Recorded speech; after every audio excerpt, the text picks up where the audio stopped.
We've been following this story for months, trying to get to the buried truth. Down in Los Animas County, which is just before you get to New Mexico, the coroner there is under investigation. That's because back in September, a woman who learned that her homeless father had been buried by the coroner in the Starkville Cemetery, which is just outside of Trinidad, wanted to exhume his body to bring him back to Oklahoma for a burial. But in digging him up, they found another person buried next to him in a body bag. This is video that a man named Tom Murphy shared with us. He was there that day. It's illegal in Colorado to bury two people together without the family's okay. But because they didn't have the permits you need from the Department of Health to take that second person out of the grave and exhume them, he or she is still buried there, unidentified. That was 5 months ago when they found the two bodies buried together. Now, the CBI confirmed to us that it was investigating back in mid-December. But so far, neither the three county commissioners nor any agency that's investigating this, the county sheriff's office, the Department of Regulatory Agencies, nor the CBI has dug up that person to learn who they are.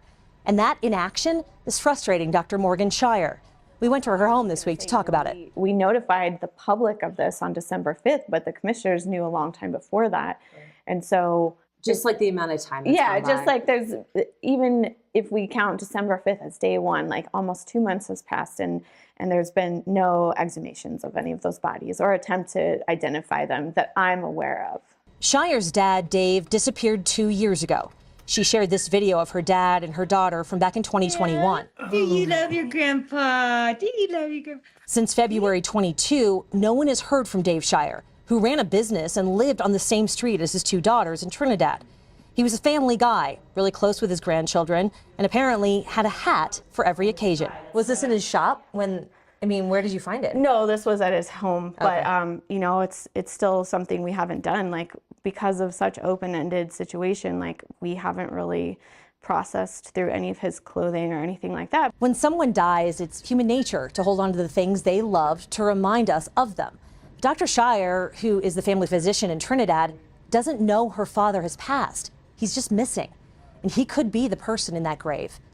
Morgan told us she worries there could be more people buried at Starkville Cemetery. Those are the 5 that we know of on that list that was given to us, but as we have well documented, there's been, I mean, he has fabricated burial permits, he's not filing burial permits, and he's not keeping records of who's buried where. This is the list she's talking about. We got this in an open records request from the coroner's office, and it's a list of the people the coroner buried at Starkville Cemetery. You can see the headstones at the cemetery in the monitor behind me.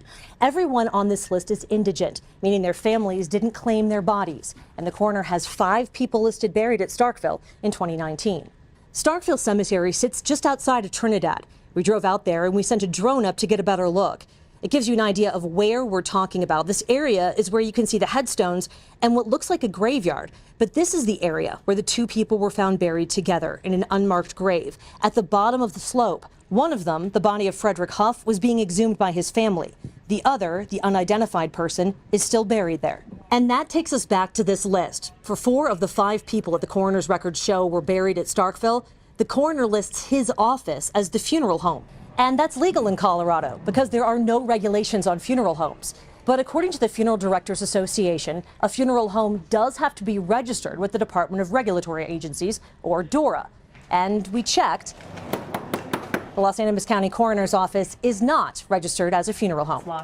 The coroner, Dominic Verker, is not charged, and after weeks of reaching out to him to try and get a comment, he finally wrote me back this week saying, I personally would like to provide you with the facts of all these senseless allegations, but then after talking to his attorney, he decided against it. The CBI investigation is still going on, so that makes sense that he can't comment. There's a lot here, and this investigation will likely take months. The CBI says it cannot comment on specific elements of the case.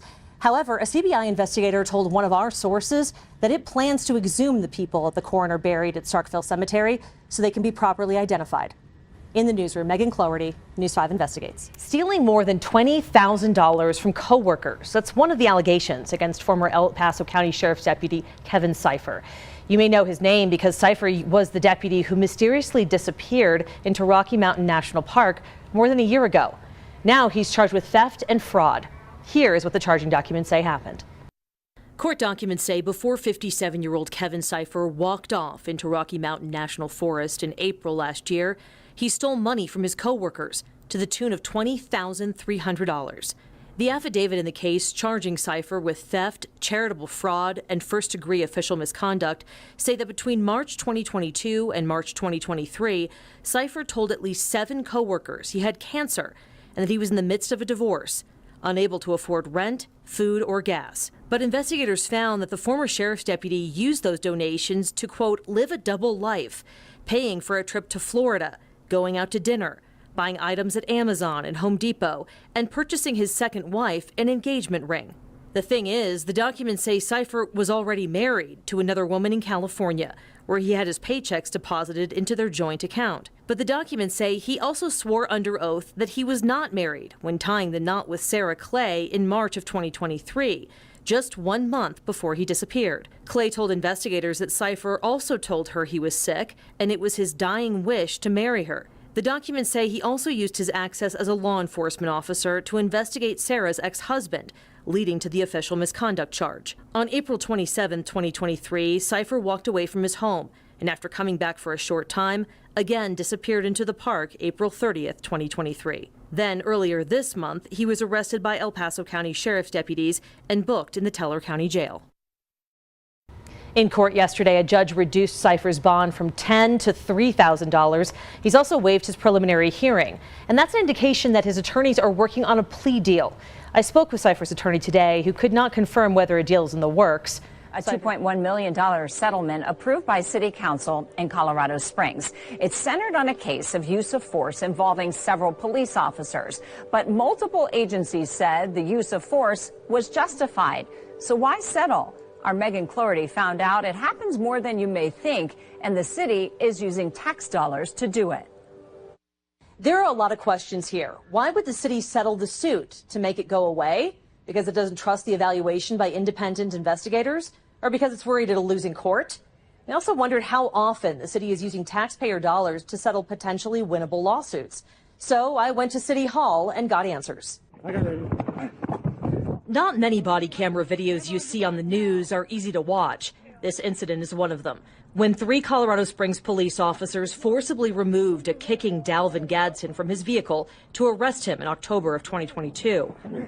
A CSPD chain of command and internal affairs investigations finding was that the force was justified. But 2 months later, Gadsden's attorneys filed suit, seeking damages and demanding a trial for the, quote, severe mental anguish and severe emotional distress as a result of the encounter. And the motion passes on a 7-1 vote. In mid-May, a vote on whether to pay more than $2 million in a settlement to Gadsden came before the city council. Despite that internal review of the officer's actions finding force was warranted, the council approved the settlement. District 1 Councilmember Dave Donaldson, the only nay vote, worries settling these cases creates the appearance the city is at fault. Why are we settling if the police did everything right? It doesn't make sense to young people, so then they get the idea that the police aren't doing what they're supposed to, that they must have done something wrong. You may be thinking, this is just one controversial case. How often are these settlements happening? Well, according to data that we obtained through a Colorado Open Records request before settling the Gadsden case, Colorado Springs City Council members elected to settle 7 other cases in the last 2 years, paying out a total of $5,745,000 in restitution. Here's a breakdown of those settlements. You can learn more about each case on KOAA.com. By far the largest settlement in the last 2 years was the case of Devon Bailey, whose civil suit against the city and officers settled for $2.9 million. Several times I voted against these settlements because, again, the Devon Bailey case is a good one where it's a tragedy. I mean, it's a tragic incident where a young man loses his life. But did our police do anything wrong in that case? No, they didn't. And it was investigated again by 3 agencies. And we settle, I would say, because we're afraid of going to court. Donaldson says there are other reasons the city would choose to settle versus going to court beyond the risk of losing and likely having to pay more. The liability of becoming a city that regularly fights lawsuits, which Donaldson says would increase the city's insurance. And there's the risk to retention and recruitment of police officers, who may not feel supported if one of their own is sent to trial to potentially lose his or her livelihood. And then there are the optics. It gets it out of the news cycle also. It gets this case where a young black man was shot by CSPD off the news cycle. District 4 Council member Yolanda Avila sees a separate problem. Why are we having this many issues to begin with? Avila agrees that the city should consider going to trial versus reaching settlements in cases where officers' use of force was determined by multiple reviews to be justified. She cited what she learned from officers through the Law Enforcement Transparency and Advisory Commission. Officers felt that they needed more training, much more training, that they weren't getting. And so I think if we did take one of these cases to court, that everything would be out in the open, everything, and we might learn from that. Interestingly, whether to settle is not always up to the council. Lawsuits asking for damages under $100,000 are dealt with by the city attorney's office and do not fall under the council's purview. Megan Cloherty, News 5. You may have driven by a site like this one where crews are clearly digging, but you don't know why. Well, with companies like Quantum Fiber, CenturyLink, and Ting hiring contractors across Colorado Springs to install fiber internet, the number of digging accidents has gone up, causing neighborhood outages and some street closures. We wanted to know what was being done about it. This is what Colorado Springs Utilities wants to avoid. Flames climbing out of the road earlier this month after Colorado Springs-based contractor Ranger Underground hit a natural gas line while digging along Thornhill Drive. This site is becoming more common. In the last year, contractors hit water, electric, or gas lines in our city a total of 766 times, according to Colorado Springs Utilities data. 455 of those hits caused an outage. Data shows CSU considers 56 of the hits major incidents, which it defines as, quote, blatant disregard by the contractor, quote, where the potential for injury to the public or property is highly probable. Colorado Springs Fire Captain Tim Krantz says in March of 2021, CSFD changed its deployment model due in part to the increase in digging mishaps, strategically positioning its trucks throughout the city so an engine company and truck company can respond instead of a full hazmat. The vast majority of lines that are hit in the city of Colorado Springs are 2 inches or less, and our engine and truck companies can handle that without hazmat. During prime dig season, late spring through early fall, Colorado Springs Utilities says it can have up to 70 dig sites running simultaneously across the city. Each has the possibility to require emergency response. Krantz says it's possible if CSFD is responding to multiple utility calls that firefighters could be delayed in getting to another call for help. When we experience an increased utilization in a specific area, we'll move companies from other areas in town into those stations. CSFD says in the last 100 days, it has responded to 180 gas line hits. Handling digging incidents is not a new concept for Colorado Springs Utilities. That happens pretty often. But the issue now is the number of incidents is increasing significantly with all of these fiber projects going on across the city. Fiber just fell in our lap. It's a big program that, they're here to stay. It's going to be here for the next 5 to 8 years. And we have multiple fiber companies installing fiber all over Colorado Springs. So Calvin Urich would know. He is half of a two-man team enforcing utilities damage prevention program. Out every day, checking whether contractors have what they need to dig safely. You could have anywhere from 24 to 60 drills in the ground at one day. When a contractor or a homeowner calls 811, they'll send someone out to mark where the utility lines are so you know where not to dig. You've probably seen a bunch of these little flags before and even painted marks on the ground. But did you know that blue marks where a water line is? Red is electric, yellow is gas, and green means there's a sewer line. Fiber typically is put in the right-of-way, which would be sidewalks or the beauty strip right in front of your house. And fiber has to navigate around all of these existing lines that are already in place when the house was built. It explains why most of the outages and partial street closures you're seeing are in neighborhoods. In 2021, council members adopted new city code, bringing the enforcement of Colorado's excavation laws to the local level. The following year, in 2022, Colorado Springs Utilities began fining contractors, and in some cases, requiring them to attend classes to ensure out-of-town crews know Colorado's digging law. Fines range depending on the severity level and how many damages that particular excavator has hit in a 12-month period, and it ranges from $250 to $75,000 per occurrence. Looking at the contractors who caused major damage in 56 separate line hits, according to CSU data, between January 2023 and January 2024, a number of contractors hit service lines multiple times. Based in Colorado Springs, Paonia Construction, Castro Construction, and Araco Group each hit lines 4 times in the last year, and each had one major line hit. JCB Energy in the Springs hit lines 7 times, twice causing major damage. A month before getting a $50,000 fine for hitting a line on Industry Road, DKG Communications shared this post on Facebook, quote, "Safety is our #1 priority." Its crews hit lines 15 times last year. Finally, Ward Construction hit 17 lines in the last year, with one major gas line hit on Dublin Boulevard. We reached out to the contractors who we could find for a response. Locally, 3 companies we talked to declined to comment for the story, but the majority of contractors hired to install fiber are based out of state.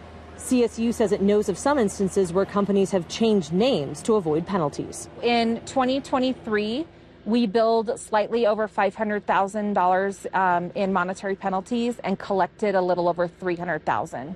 But that can't all go to classes. It's all going back into the program. Does not go into Colorado Springs Utilities' budget. It does not impact rates. Other cities are looking to how Colorado Springs Utilities handles assessing damage locally, as it's the only utility in the state that's looking at incidents as they happen, as opposed to sending them to the state commission for review. In Colorado Springs, Megan Cloherty, News 5 investigates. Neighbors in Mountain Shadows are upset and want to know why a water tank permitted to be 45 feet tall was constructed at 60 feet. We found out why by going through internal city documents, the equivalent of 6 reams of paper. And the answer? It's a result of multiple errors made by the city, the engineers hired to build the tank, and Springs Utilities. Neighbors who live near the Wilson water tank are furious and have been for months since the construction began. Owner of the Flying W Ranch, Leanne Wolf, says when they realized the tank was taller than promised, they raised the issue with Colorado Springs Utilities and were ignored. Well, they continued to do the work even once they knew that we were unhappy, that they didn't have to abide by their building permit like you and I would have to do. So we said, this is not right. Stop this. Tear the extra feet down. This isn't right. You cannot do this. They did not care. They plowed ahead. This is video from June 2022 of the 40-foot-high tank built in the 1960s. It holds 5 million gallons, supplying water to the Mountain Shadows neighborhood. This video shows the new domed tank. Though it's larger, it holds the same amount of water. Neighbors want a clear answer to why the tank was built 15 feet above what they were promised and its permit allowed. They were allowed to go up to 45 feet, which was 5 feet higher than the additional tower. And they all through this documentation, it says you must stay within that 45 feet. Internal city correspondence about the water tank, obtained through an open records request, includes the plan submitted by engineering firm Kimley Horn.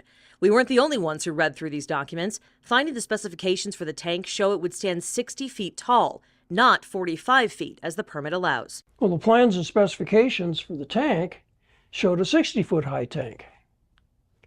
And so somebody at CSU knew that they were signing a contract for over $7 million for a tank that was 60 feet high. So they obviously were conflicting, but do you think that was intentional? No, I don't. I think the right hand didn't know what the left hand was doing, and it should have. Attorney Bruce Wright, who represents Wolf, read through the more than 3,000 pages of internal documents. One, CSU should have known it was going to spend $7 million for a 60-foot-high tank before it submitted for a building permit. And then the people at the regional building should have not only looked at the front part of the application, which had the 45-foot development plan, but should have gone through the 80-some pages of plans and specifications from the contractor, which showed a 60-foot-high tank, and caught it. And that didn't happen either. So it was just error upon error where we ended up with the neighbor saying, oh my gosh, what is this?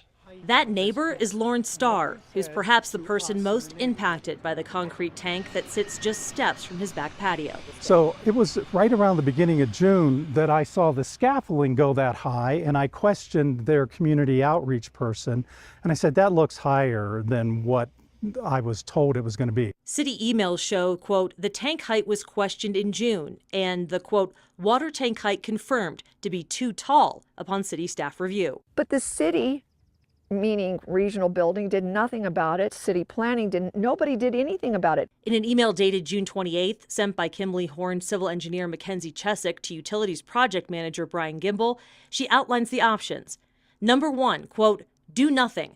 The planning department should have caught the difference and had us update the developmental plan during the building permit process or deny the permit altogether.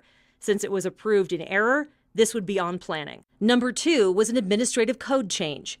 Number 3, She suggests the city should issue a minor modification to, quote, reconcile the height discrepancy between the developmental plan and the approved structural drawings without a public hearing. They chose option 3. As News 5 previously reported, Colorado Springs Utilities posted a major modification notice to its neighbors, stating the height of the tank would be 60 feet rather than 45, later acknowledging, quote, we regret the height wasn't accurately communicated. Shortly after, the city issued a stop work order on the project, which utilities appealed, allowing them to continue work until a decision was made per the city code. So the city is saying that essentially, this is going to the Planning Commission. The Planning Commission can decide what to do next. In my experience, any private developer who did this would be told, tear it down, adhere to what was approved by the planning department. So using that logic, the city should have to take down that 15 feet. Well, if they don't, it kind of smacks of a double standard. At the time of its appeals, Springs Utilities issued a release saying it, quote, feels it's in the best interest of its customers to avoid costly delays and complete construction. Realistically, Star knows partial demolition likely won't happen, but that extra 15 feet has done far more than block his view. It's vastly diminished his property value and his attempt to reclaim his peace at home following the Waldo Canyon fire. I want them to come back to the table. I want them to say that they messed up. I want them to agree that they've injured our neighborhood. And I want them to take responsibility for it and then do something to mitigate or abate that injury. We reached out to Springs Utilities and the engineering firm, both who did not return our request for comment. The city's communications department sent us this statement, noting that the Planning Commission will make a decision on what happens with the water tank next month. When I pressed for an on-camera interview to ask questions in the interest of transparency, they denied that request. You can read the statement from the city and see the internal documents for yourself at KOAA.com. Megan Cloherty, News 5.